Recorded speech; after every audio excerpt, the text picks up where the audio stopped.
Hello, everyone, and welcome back to That Eurovision site. As you all know, hopefully know at least, national final season is full underway. And now we're moving on to our next national final of the season, Melodi Grand Prix.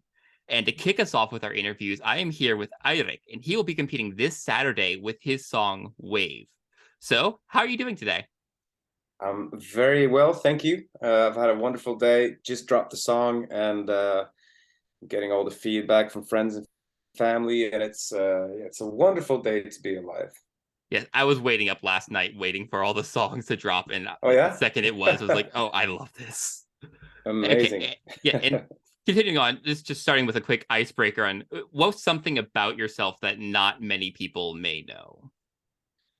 Well, I think for those people who know or sort of have seen me around, a lot of people assume that I'm a surfer dude because I sort of look like one, but uh, I've actually only tried surfing once and I wasn't any good at it. So that's my kind of my dark secret. Yeah. Okay, and yeah, and so I guess this is probably the first time you've written songs for MGP before, but it's the first time a lot of your fans will be able to see you performing your songs on stage. So, do you want to tell Mhm. us a bit more about yourself? Yeah, well, where do I begin? I'm a singer-songwriter, I have been for quite some time, and also a session guitar player. So for the last couple of years, I got heavily into songwriting, like in a much bigger way than I did previous to that. And kind of the what comes with that is also just becoming sort of an artist and releasing songs under my own name as well, which is it's not a new thing for me, but I think it feels like a new chapter when I started releasing music again now, because I sort of I did that when I was in my early 20s, and most of those songs are like they're not online anymore. They got taken Mhm. off or they're kind of faded out somehow. So it's kind of a yeah. I'm sort of a new old artist, old new artist, or new and Yeah, old, and I've been doing music for a lot of years, and yeah, I yeah, guess oh, that's me yeah. singing dance man. And having done music for a while, what made you finally want to compete in MGP this year? I think this sort of started with my friend and also manager Ivan, who after I watched Jim Carrey's Yes Man, I watched that film, and he suggested to me pretty like right after that he suggested, hey, let's do MGP, and I think previously I probably would have kind of shrugged it off and or laughed it off because I'm not gonna take that step onto the stage and kind of have the limelight directly on me because I'm the guy in the back who plays guitar and sings backup vocals. So, but I just watched the film and I was pretty inspired by it. And when he suggested it, I was like, yeah, let's go, let's do it. And now I'm here. Awesome. Yeah. Yeah. Like you've mentioned, you've been doing backup and writing, and so like I listened to a bit of the songs you've written, and they do span a lot of genres. So like, what made you want to go in the direction you did for Wave? I think because the songs that you've heard then is the songs that I've released under my name, Yeah. and that's just like the tip of the iceberg because I've written for other artists and I've also I play in a few bands, so Mhm. it's kind of ranging from like heavy metal, close to heavy metal to kind of pop, more pretty pop ballady stuff. So I think ultimately when I was writing a lot of pop for the last couple of years, and it's also the music that I've been listening to in the last few years. I've been listening to and been inspired by a lot of pop music. So I think yeah, that's sort of it's just a very natural direction to be going in for me, I think. Yeah, and I kind of got a bit of a more country vibe, and so what made you Yeah. want to go a bit more for that? Because I'm using a different art, like it gave me very Smith and Fell, like that type of country pop vibes. And like, Hmm. what was the influence to go then that route at the pop? Um, I don't think it was a very conscious decision. It just sort of happened. And I Yeah. think when we wrote the song, I had a guitar in the room, as I often do. And I started strumming some chords, and the sound just kind of, I don't know, it's with every song that I write, they kind of just fall out of me in a way. And then in this like in this room with the two other guys that I wrote it with, we I think it just flowed naturally in that direction. So nothing was kind of predetermined. Yeah.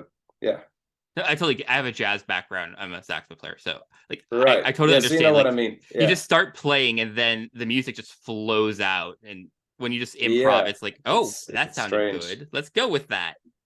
Yeah. And I think songwriting is in many ways just like improvisation. It's just that you kind of stop for a minute and you write it down or you record it, yeah, and it turns into a song more than improvisation. It's just like the notes just flow away.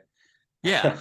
And Yeah. listening to your song, it did have like some pretty deep meaning to the lyrics. And so, what was the message that you really were trying to send? Like, what do you wanted to convey to the audience? I want to say that life is fleeting. This is like, this moment is all we have, so let's make the most of it.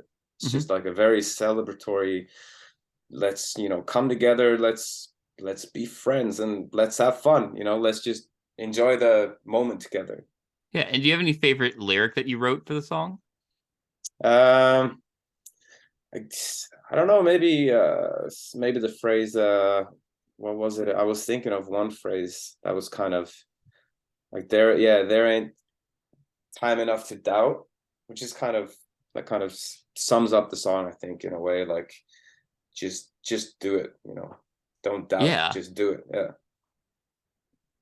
That's awesome. And so the main end of goal, I guess, is going to Eurovision, which is in Liverpool this year. And I was reading that you lived in London for about 7 years. Is that right? That's correct. Yeah. And so what would it mean to you then go back to the UK and not just like in school, but this time representing Norway for Eurovision?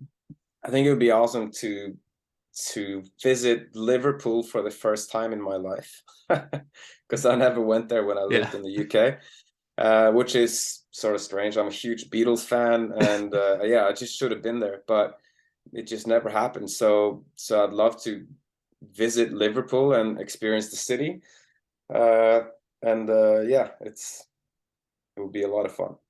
Awesome. Any Yeah. favorite place, like if you wanted to hit back London, that you'd want to visit again or go to? In London, I think Camden is my jam, 100%. Yeah. Like, that's the area I used to live. Have you ever been to London? No, I haven't. I've never Okay. been able to afford leaving the US, All so right. it's a bit expensive to go across Oh the yeah, ocean. totally. Well, Yeah. Camden is an area in London that's really Yeah. nice, and if you ever make the swim or get a plane over it, then you should go check it out. It's very Yeah. cool. And you'd have a lot of opportunities because the London Eurovision party is one of the things that's one of the big pre-shows before the contest, which would be Okay. yeah. Yeah, I And can imagine. They know how to party in London, yeah. for sure. And just going on more about Eurovision, what's some of the earliest memories you have of the contest? And do you have any favorite songs that maybe doesn't have to be from Norway, could be from anywhere or from Norway as well? Yeah, earliest memories from Eurovision or NGP. That's a tough one to answer because it's always been there. Like, I Yeah. remember when I was a kid, when it came on, it's sort of, for a long time in Norway, it was like they used to say MGP is the show that everybody watches but nobody admits to. That was like growing up, that was sort of the deal. So the legends like Jan Teigen, he was in Mhm. Eurovision a bunch of times, and so I probably watched his performances a few times. And I think as far as favorites, I've got to go a little bit closer into the now, and I think my ultimate Eurovision favorite is probably Salvador Sobral. Ooh, that's a good Uh, choice. yeah, I thought that song really hit me. So beautiful, beautiful melody, and I have no idea what he's singing about, but I'll take it. I feel that a lot, not knowing a lot of the languages that happens. Like, Yeah, I love the song. I don't know what's happening here. That's a fun memory from watching Eurovision as well as a kid, because I remember that all of the languages were different. That's sort of now there's a lot of English, including my own song. Like I probably should have, done the Norwegian thing, but because it was a lot of fun when all the languages were different. I Nobody had a appreciate. clue. I like the language. I still appreciate the song being in English because that way I can actually understand it. Yeah. Duolingo Norwegian only goes so far for me. True. Yeah. Are you on Duolingo? Yes. All right. I love Duolingo.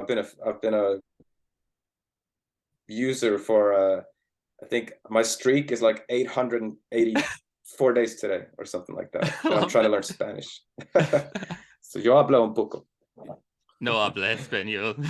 No? No. I'm from the South. We have a lot of Spanish speakers. I don't speak it. It's a beautiful language. It is. Get into the Duolingo. Yeah, and continuing on. So you participated in Norwegian Idol and made it to the finals. Is that right? No. Oh. Well, semifinals, I guess. Yeah. So okay. I made it to like what was it? I think it was top 30 or something. Oh. Or 20. So I didn't really make it that far. Your management's website lied to me. Oh, I'm sorry. It's probably it's like a flex. Yeah. We're trying to like make the truth look a lot better. I understand. Yeah. But so I'm sorry. It's good. But at least being on some competition, do you think it's prepared you in any way for competing in MGP this year? In a way, I think joining Idol at that time, I was, right now we're talking about how I'm kind of all over the place with genres and stuff, but at that time I was even more so. And I think I didn't have any sense of direction as an artist. Like I didn't really know, I didn't have any, like if anybody were to ask me back then, like, can you come play a show as yourself? Then I wouldn't really know which songs to pick. And I think now I've written a lot of songs. I've got a more kind of general idea of where I want to be heading as an artist. So I think that's kind of when you throw yourself into a competition like that or into like a music show, then it kind of forces you to deal with yourself as an artist, and kind of you gotta figure out what you want to do and where you want to go, sort of. So I think that's something that kind of equipped me a little bit for this round. Now I think I know where I want to go. Yeah, we'll see.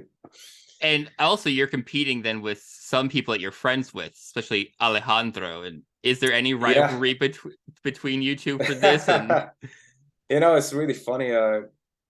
Just meeting everyone at the launch. I think I've played with half of the artists that are on in the competition this year, like especially the more known ones, because I've played with them on different TV shows or different corporate events or whatever. Like because I've been a guitar player for a good while. So I think touring with Alejandro now in December was a lot of fun, and we did talk about Eurovision, or we talked about the MGP thing quite a lot. And I think there's not really a rivalry, it's more like a camaraderie, and I think he's given me a lot of great advice. Him and Chris Medina is also on the tour. Your fellow American. He's also been on the MGP ride. Yes. For I think it was a couple of years ago, and he also had a lot of great advice for me. So yeah, I feel like it was a boost to be on tour with those guys. Was there any advice that you gave them that they gave you was the best, or the best advice? I can't really say. I don't know. There was a lot. It was sort of like a ongoing conversation. We talked a lot about it, and just like, yeah. So I don't know. Like I can't really pinpoint one thing that was like the one, but I'll try and remember. It's good. And so now that we are only a few days away from your semi or Delta Final, how are you feeling?